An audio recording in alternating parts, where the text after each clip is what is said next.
Assalamualaikum warahmatullahi wabarakatuh. Perkenalkan, nama saya Wardiah dari Fakultas Teknik Industri Universitas Pelita Bangsa. Saya akan memaparkan tentang metode penyusutan garis lurus yang saya ambil dari Jurnal Perancangan Sistem Informasi Akuntansi Penyusutan Aktiva Tetap menggunakan metode garis lurus pada Kopkar Bina Khatulistiwa.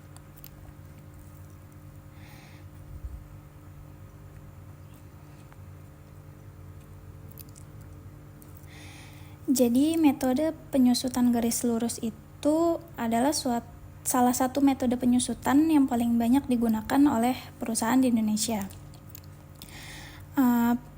Penyusutan aktiva tetap dilakukan oleh Kopkar Bina Khatulistiwa yang bertujuan untuk menilai operasional dan aset perusahaan. Jadi sebagai pendiri suatu perusahaan atau perintis ya yang memiliki bisnis, itu pasti akan berhadapan dengan banyak masalah keuangan. Salah satu masalahnya yaitu aset yang nilainya terus menurun seiring berjalannya waktu. Seperti contohnya komputer atau mesin yang dimiliki suatu perusahaan. Nah, untuk menjaga anggaran tetap terkendali sambil memastikan laporan keuangan yang mencerminkan kerusakan nyata pada aset-aset tersebut, kita sebagai pengusaha harus menentukan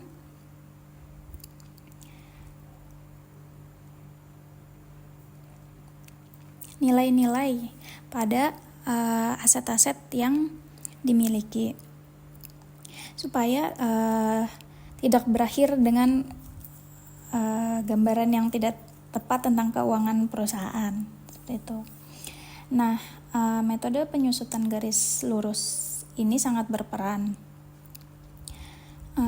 sebagai cara yang ampuh dan sistematis untuk menyebarkan biaya aset sepanjang masa pemakaiannya. Dan ini juga membantu menyelaraskan biaya aset dengan pendapatan yang diperoleh. Nah, apa sih sebenarnya metode garis lurus itu? Sebelumnya, saya akan menjelaskan apa itu metode garis lurus. Jadi, metode garis lurus merupakan pendekatan akuntansi mendasar untuk menghitung penyusutan. Metode ini menyebarkan biaya aset secara merata sepanjang masa manfaatnya, yang mencerminkan bagaimana nilai ekonomi aset berkurang seiring berjalannya waktu. Pada saat mencatat penyusutan pada laporan keuangan, hal itulah yang mempengaruhi laporan laba rugi dan neraca. Jadi setiap tahun seorang pengusaha akan mengurangi nilai aset pada neraca sekaligus mencatat biaya penyusutan pada laporan laba rugi. Biaya ini mengurangi laba bersih yang menunjukkan bagaimana aset yang dapat disusutkan berkontribusi pada perolehan pendapatan suatu perusahaan dari waktu ke waktu. Nah, meskipun biaya penyusutan ini mengurangi pendapatan bersih, penting untuk dicatat bahwa biaya tersebut tidak mempengaruhi metrik keuangan lainnya seperti arus kas atau laba sebelum bunga, pajak, penyusutan, dan amortisasi. Nah, penyusutan adalah biaya non-tunai yang berarti tidak melibatkan arus keluar uang tunai yang sebenarnya, baik arus kas maupun bunga, pajak, penyusutan, dan amortisasi tadi. Jadi ini berfokus terutama pada transaksi tunai sehingga tidak berpengaruh oleh sebagian besar biaya non-tunai seperti penyusutan. Nah, di jurnal yang saya review ini, di sini ada pengertian aktiva tetap dan masalah yang dihadapinya. Jadi aktiva tetap itu adalah bagian dari laporan keuangan yang harus disusutkan secara sistematis. Penyusutan ini mempengaruhi harga pokok penjualan, beban usaha, dan laba perusahaan. Nah, untuk masalah yang dihadapi ini pada laporan penyusutan sebelumnya dibuat secara manual menggunakan Microsoft Excel yang memakan waktu lama dan tidak sesuai kaidah pelaporan serta penyajian laporan tidak memadai untuk pengambilan keputusan. Lalu pada metode penyusutan garis lurus ini yang digunakan oleh Kopkar Bhinneka Tulistiwa itu dijelaskan sebagai salah satu metode yang paling banyak digunakan. Pertama, konsepnya itu beban penyusutan tahunan dihitung dengan membagi selisih antara harga perolehan dan nilai residu dengan umur ekonomis aset. Lalu karakteristiknya, beban penyusutan bernilai sama setiap tahunnya, tidak dipengaruhi oleh tingkat produksi atau output.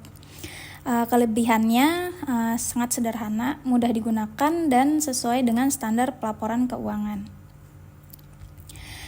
Nah, yang dibahas pada jurnal ini yaitu pertama, sistem informasi akuntansi penyusutan aktiva tetap berbasis Java NetBeans dan MySQL berhasil dirancang untuk memenuhi kebutuhan Kopkar Bhinneka Tulistiwa. Yang kedua, sistem ini juga mempermudah proses pencatatan, perhitungan, dan pelaporan penyusutan aktiva tetap. Ketiga, perhitungan penyusutan menggunakan metode garis lurus menghasilkan nilai beban penyusutan tahunan yang konsisten, seperti contohnya. Nah, di sini ada contoh perhitungannya. Di sini aset yang dimiliki Kopkar Bhinneka Tulistiwa itu ada PC P4 1.6 MHZ. Jadi untuk harga perolehannya itu ada di 5.750.000 dengan nilai residunya itu 0. Nah, nilai residu ini itu perkiraan nilai suatu aset setelah masa manfaatnya berakhir. Jadi ini saya contohkan dulu 0. Lalu di sini ada umur ekonomisnya itu selama 5 tahun dan ada persentasenya 100 dibagi 5 atau 0,2%. Nah, jadi cara perhitungannya di sini ada harga perolehan dikurang nilai residunya lalu dibagi dengan umur ekonomisnya. Jadi didapat hasilnya 150.000 rupiah.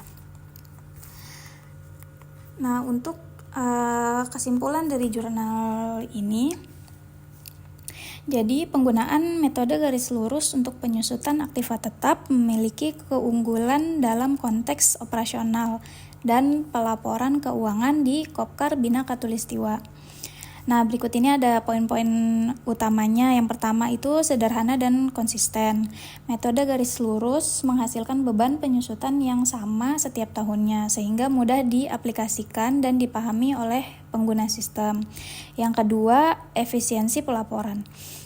Sistem berbasis komputerisasi yang dirancang menggunakan metode garis lurus mampu menyajikan laporan penyusutan secara cepat, akurat, dan sesuai kaidah pelaporan. Laporan ini berguna dalam pengambilan keputusan. Yang ketiga, manfaat bagi perusahaan. Penggunaan metode garis lurus membantu Kopkar Bhinneka Tulistiwa mengolah aset secara optimal dengan 1. Memperkirakan kebutuhan penggantian aset baru. 2. Peningkatan transparansi pengelolaan aktiva tetap. Lalu poin yang keempat, pengaruh pada kinerja keuangan. Penyusutan yang diakui setiap tahun mempengaruhi harga pokok penjualan, beban usaha, dan laba bersih perusahaan, sehingga memberikan gambaran yang lebih realistis mengenai kondisi keuangan. Jadi dengan metode garis lurus ini, koperasi dapat mengelola aktiva tetap secara efisien dan memaksimalkan manfaatnya untuk mendukung operasional serta pengembalian keputusan strategis. Jadi seperti itu yang saya sampaikan. Sekian dan terima kasih. Wassalamualaikum warahmatullahi wabarakatuh.